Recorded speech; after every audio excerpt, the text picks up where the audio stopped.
Hey world, it's being want to come back to another video. See the title, Beto O'Rourke and Joe Biden. It's their time now. Now, I'm going to go ahead and start off with Beto O'Rourke. He just said he's going to run for president on the Democratic side. This is going to be short and sweet. First of all, who is he? Okay. And second of all, you just lost the senatorial race to Ted Cruz in Texas. And had all the commercials, cast was coming to my place, asked me if I'm a registered voter to, vote for Beto O'Rourke. I'm like, man, I don't even know this cat. Okay? And he's running against Ted Cruz in Texas. He's not going to win that. And of course he didn't. And I watched him, checked him out. To me, he seems more like a lower class Manchurian candidate because he's not polished. He's not authentic. He's made up. Okay, and you're married to a billionaire's daughter. You're married into money. You're another John Kerry. You know what I mean? You got all this money you're married into, and you have no, when I check you out, you just didn't have no gall about yourself.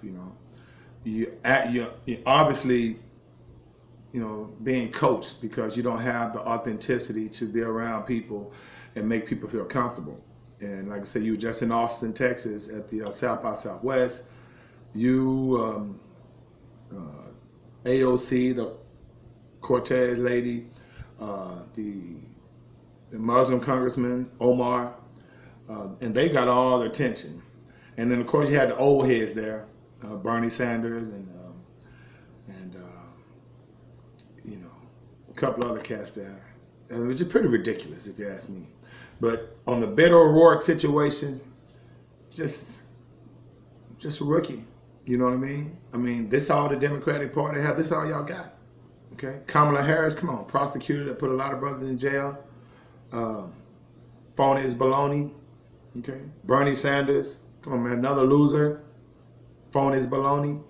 All right, and then of course you have, I guess this is supposed to be the ace in the hole, Joe Biden. He's saying he's going to run this and that and the third, but when he does decide to put his hat in the ring, let's understand that this cat was the vice president under Obama.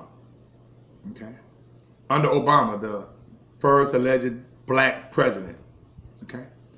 Now, Joe Biden was a senator in Delaware back in the 90s. And if you remember back in the 90s, President Clinton proposed this crime bill during the, and it kind of started with Ronald Reagan with the, war on drugs and Nancy Reagan with that just say no with the drugs and the cocaine. Of course, that was just a diversion to take the focus off what was really happening. The reason why they put crack cocaine in our neighborhoods and started this quote-unquote war on drugs is to take the real focus off the fact that the United States government was actually the real drug dealers, bringing the drugs over here to sell them and then sending the money over to Nicaragua. Okay, during the Contra during the Contra situation. Okay, and so let's be clear. Oliver North, who became a military hero, was the biggest drug dealer during that time. And of course, Ronald Reagan, all those cats knew about it. All right? So that whole just say no, that whole war on drugs, that whole crack cocaine situation was basically the United States bringing drugs over here to sell them to the people and send their money back over there to the Sandinistas and the Contras in the Nicaragua situation. Okay, it was a whole big old thing, but of course Oliver North got off and nothing else was said about it. Do your research, you'll find out what I'm talking about is real. And this is what I mean by divergence. And so what happened was they basically, sacrificed a group of people, a whole group of people, by putting crack cocaine in the melanated neighborhoods. And you may say, well, how you know that? Because melanated people weren't chemists. They didn't turn cocaine to crack. They were taught that. And if you know anything about the Freeway Rick Ross story, the quote-unquote drug dealer that they fronted up. So you got guys like Rick Ross, El Chapo, what's her name? Pablo Escobar. All these guys were fronted by governments to do what they do. Okay? And so when the CIA was selling drugs to and giving drugs to Rick Ross to sell them to the community, of course he was going to do it. And that's what he did.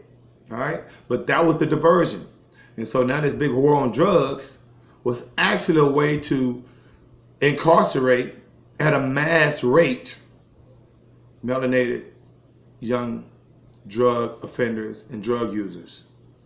Because if you look at when they privatized prisons, there was a 90% spike in the number of prisoners in those prisons, in private prisons. They had to fill them. And who they fill them with? Young melanated drug offenders and drug dealers. No help, no assistance, no rehabilitation, nothing that what's going on now where with the opioid crisis. See, back then there was a war on drugs. Now it's an opioid crisis where you see this methamphetamine, they overdosing and killing themselves on. You know, and so now it's a crisis. But don't get it twisted. The same people that drop crack cocaine in the poor, low economic melanated neighborhoods are the same people who drop methamphetamines and opioids in the upper class Caucasian neighborhoods. Don't get it twisted. Okay? Do not get it twisted. There's no other color other than green. Okay? We're the only ones that think that race exists. The elites know it doesn't. They just have us fighting each other. See, it's called divide and conquer. Order through chaos. You dig? And so let me get back to Joe Biden. Joe Biden, of course, signed that crime bill that incarcerated hundreds of thousands of young melanated brothers. So don't get mad at Kamala Harris and say, well, she's a prosecutor and arrested a lot of melanated people. She's the reason why a lot of melanated homes are broken. Well, you better put that same blame on Joe Biden because he was a senator that signed that crime bill. And not only did he sign that crime bill, he was passionate about it. How do I know? I got a little information for you. Tell you what, let's listen to Joe Biden back in 1993 and 94 when he's talking about signing this crime bill.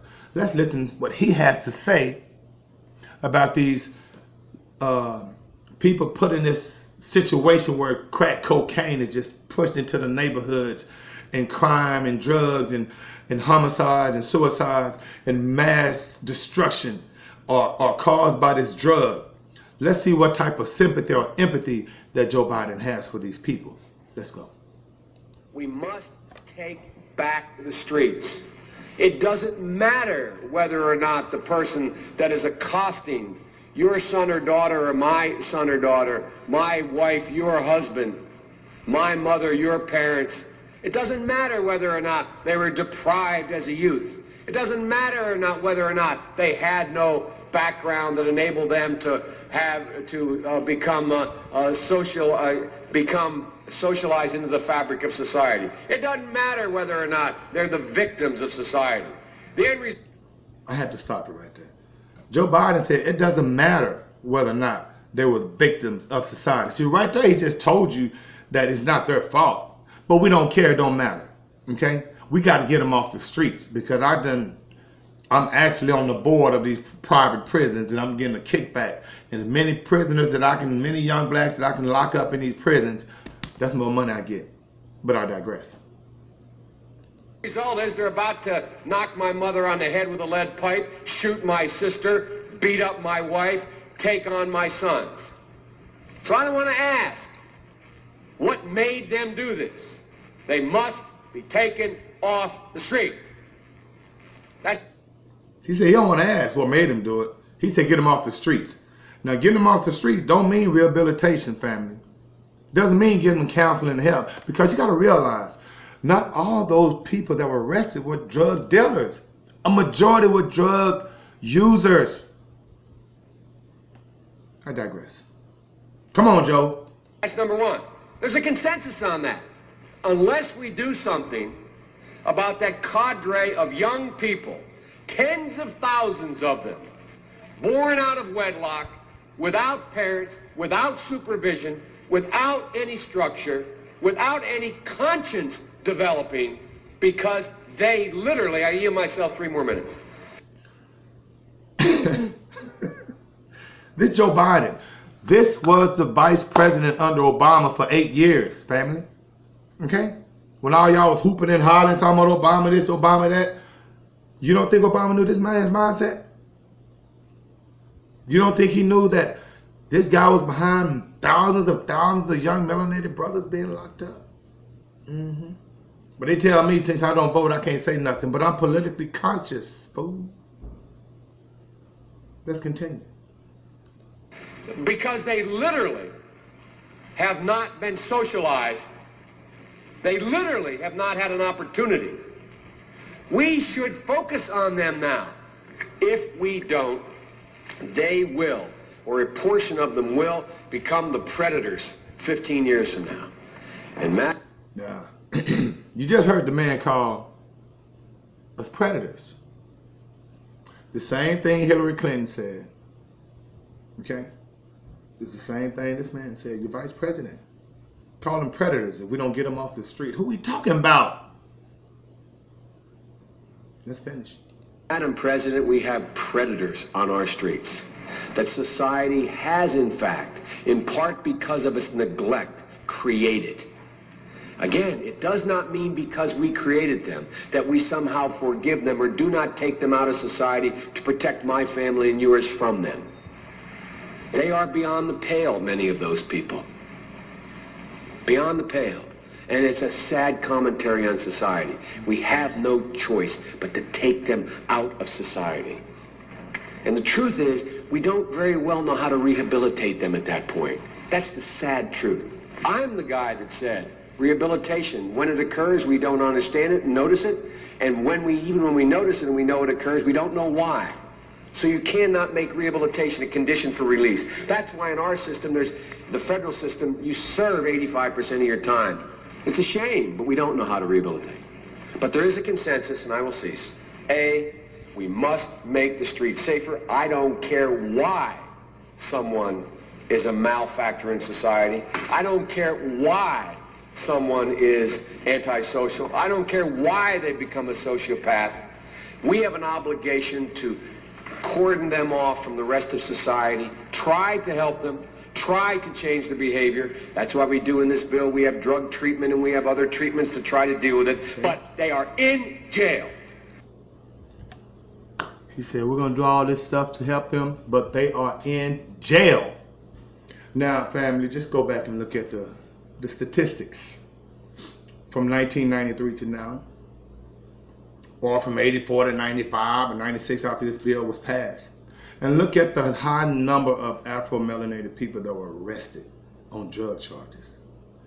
The man said he don't care why. I just want them off the street. I don't want them, attacking my mama.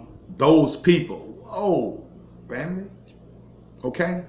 So like I said, I just want to come back with a little something. I couldn't wait to hit that cat. Because see, I hear all these cats, all this Obama love and this and that and the third. You don't think Obama knew this man's mindset? And this is who might be running for president on the Democratic side. All right, guys. Like I said, I hope it was a nice food for thought. In the meantime, between time, may the Most High and Saudi bring you joy. And being with is out of 5,000.